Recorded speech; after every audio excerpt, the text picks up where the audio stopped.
자, 함께 공과 시작할 준비가 되었는데요. 먼저 공과의 제목 같이 한번 읽어보겠습니다. 시작! 십자가에서 죽으신 예수님. 말씀도 같이 한번 읽어보겠습니다. 시작! 그리스도께서 우리를 위하여 저주를 받은 바 되사 율법의 저주에서 우리를 속량하셨으니 기록된 바 나무에 달린 자마다 저주 아래에 있는 자라 하였음이라.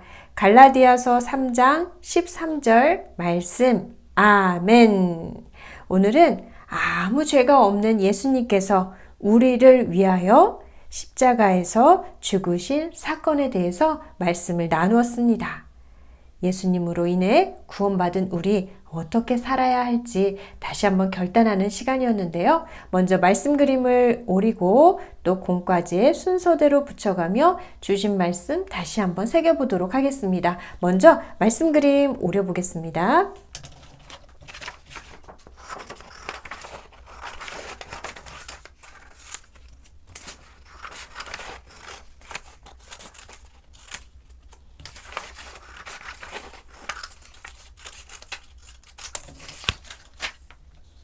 자, 함께 말씀 그림을 오려봤습니다. 말씀 그림을 오려서 공과지 옆에 순서대로 두었는데요. 이제 순서대로 붙여보겠습니다. 자, 오늘 말씀의 제목은 십자가에서 죽으신 예수님이었습니다.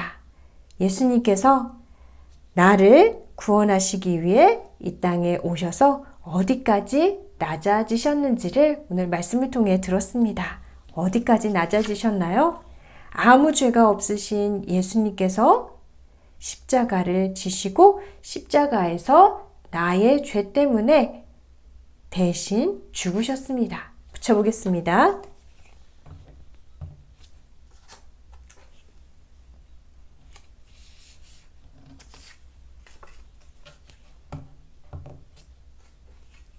하나님의 아들이신 예수님께서 나와 똑같은 인간의 모습으로 이 땅에 태어나시고 낮고 낮은 자리에서 사람들을 섬기시고 끝내 나를 구원하시기 위해 십자가를 지시고 십자가에서 죽으셨습니다. 나를 위해 십자가를 지신 예수님, 이 예수님을 나의 구주로 믿는 우리는 어떤 모습으로 살아야 할까요? 이제는 자기 자신을 위해서가 아니라 나를 다시 살리신 예수님을 위해 살아야 합니다. 붙여보겠습니다.